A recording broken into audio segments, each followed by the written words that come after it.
नमस्कार दर्शक बंधु, आज आम जाना ए दुनिया रे आमर निजर किए। तेरे चलतु दर्शक बंधु कहानी टी आरंभ करवा।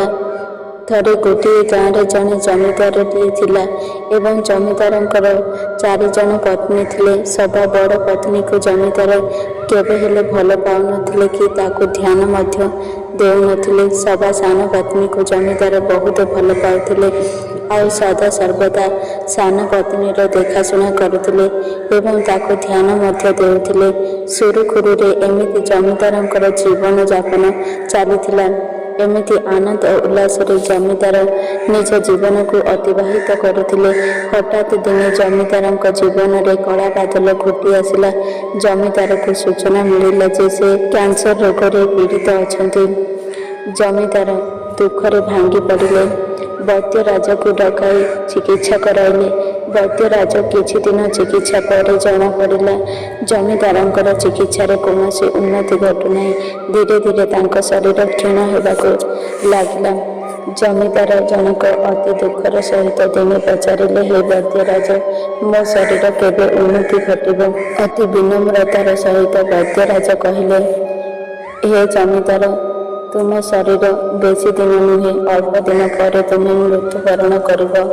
मृत्यु कथा शुणी आहरी दुखरे भांगी पड़े जमीदार। आउ दुखरे भांगी पड़ी जो पत्नी को बेसी भल पाउथिले सदा सान पत्नी पाखक गले एवं सान पत्नी पाखक जाई कहले, तुम्हें जानिच मु कैंसर रोग रे पीड़ित अच्छी। आउ आसंता काली मोर मृत्यु होउछि। तुम्हें मते साथ देव। तांकर सदा सान पत्नी जहाको से बेसी भल पाउथिले से कहले, मु कहीं तुमर साथ देवी? तुम्हें तो कैंसर रोग रे पीड़ित अच्छ। काली तुम्हें चली जीव। तुम्हें चली जाओ, मु आउ कहा पाखक चली जीवी।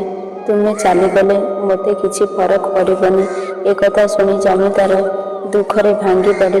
कहले, मु केते हतभागा, जहाको जीवन सबुठु निजर बोली भावुथिली, जहाको जीवन अधिक भल पाउथिली, जहाको जीवन अधिक जत्न नेउथिली, सेही आज मते एते बड़ कथा कहि पारिला। मु जीवा आगर से मते छाड़ी चली जीव। ठीक अच्छी। तापरे तांकर द्वितीय पत्नी पाखरे जाई पहुँची गले। अति दुखर सहित जमीदार कहले, तुम्हें जानिच मु कैंसर रोग रे पीड़ित अच्छी। मु काली चली जाऊँगी, तुम्हें मते साथ देव? द्वितीय पत्नी कहला, हाँ साथ देवी, किंतु बेसी बाट जाए नुहे, ए घरर एरंडी बंध पर्यंत साथ देवी। एक शुणी जमीदार आहुरी दुखरे भांगी पड़े। कहले, एमानकु मु एते भल पाउछि, आज एमाने मते एमिति कहले। तापरे तृतीय पत्नी पाखरे जमीदार जनक पहुँचले। तृतीय पत्नी को कहले, तुम्हें जानिच मु कैंसर रोग रे पीड़ित अच्छी। आसंता काली मु ए संसार छाड़ी चली जाऊँगी। तुम्हें मते साथ देव? तृतीय पत्नी जनक कहले, मु तुमर निश्चय साथ देवी, किंतु बेसी बाट जाए नुहे, केवल मशाणी पर्यंत। दुखरे भांगी पड़े जमीदार जनक।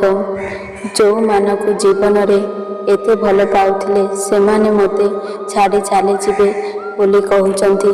किए कहूछि मृत्यु पूर्वर छाड़ी चली जीवे, तो आउ किए कहूछि घरर एरंडी बंध पर्यंत साथ देव, तो आउ किए कहूछि पर्यंत साथ देव।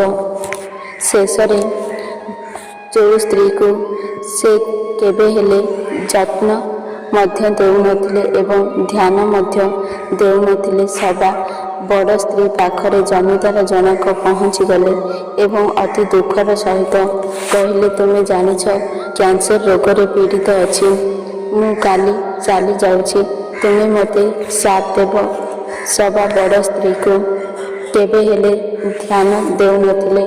से कहले, मु तो तुम सहित थिली, आउ तुम सहित अच्छी, आउ तुम सहित रहिबे।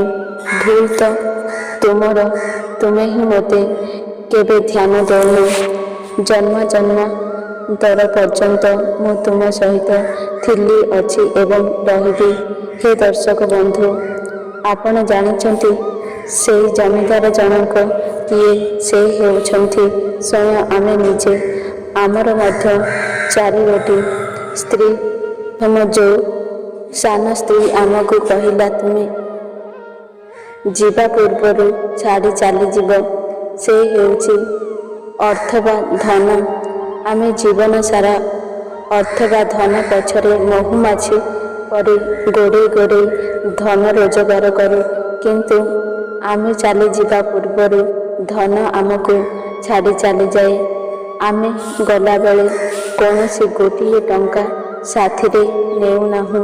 ଆମେ ଜୀବନ ସାରା ତାକୁ ବହୁତ ଭଲ ପାଉ। ସେ ହେଉଛି ସବା ସାନ ସ୍ତ୍ରୀ। ଜୀବନରେ ତାକୁ ଅଧିକ ଗୁରୁତ୍ୱ ଦେଉ। ତାପରେ ଆସିଲା ଦ୍ୱିତୀୟ ସ୍ତ୍ରୀ।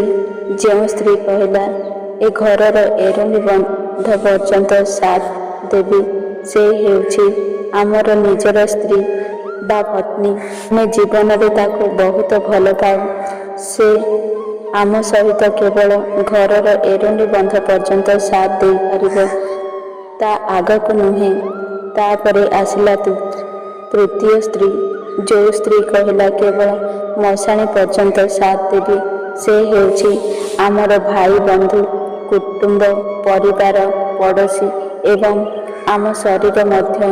ଏମାନେ କେବଳ ମଶାଣି ପର୍ଯ୍ୟନ୍ତ ସାଥ ଦେବେ, ଆଗକୁ ନୁହେଁ। ଯେଉଁ ସ୍ତ୍ରୀ କହିଲା ମୁଁ ତୁମ ସହିତ ଥିଲି, ଅଛି ଆଉ ଜନ୍ମାଜନ୍ମାନ୍ତର ପର୍ଯ୍ୟନ୍ତ ରହିବି, ସେ ହେଉଛି ପରମାତ୍ମା, ପରମେଶ୍ୱର।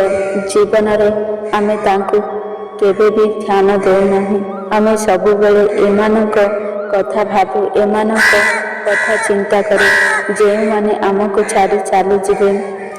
ହେ ଦର୍ଶକ ବନ୍ଧୁ, ଏହି ବ୍ୟସ୍ତବହୁଳ କର୍ମମୟ ଜୀବନ ଭିତରେ ଭଗବାନଙ୍କୁ କେତେବେଳେ ଡାକିବା? ଭଗବାନଙ୍କୁ ଡାକିବା ପାଇଁ ବା ସ୍ମରଣ କରିବା ପାଇଁ କୌଣସି ନିର୍ଦ୍ଦିଷ୍ଟ ସମୟର ଆବଶ୍ୟକତା ନଥାଏ। କାମ କରିବା ସହିତ ଭଗବାନଙ୍କୁ ଡାକିପାରିବା। ହେ ଦର୍ଶକ ବନ୍ଧୁ, ଯଦି ମୋ ଭିଡ଼ିଓ ଆପଣଙ୍କୁ ପସନ୍ଦ ଆସେ ତାହେଲେ ଭିଡ଼ିଓକୁ ଗୋଟିଏ ଲାଇକ୍ କରନ୍ତୁ ଏବଂ ଆମ ଚ୍ୟାନେଲକୁ ସବସ୍କ୍ରାଇବ୍ କରନ୍ତୁ ଏବଂ ସାଙ୍ଗମାନଙ୍କୁ ଅଧିକରୁ ଅଧିକ ସେୟାର କରନ୍ତୁ। ଜୟ ଜଗନ୍ନାଥ।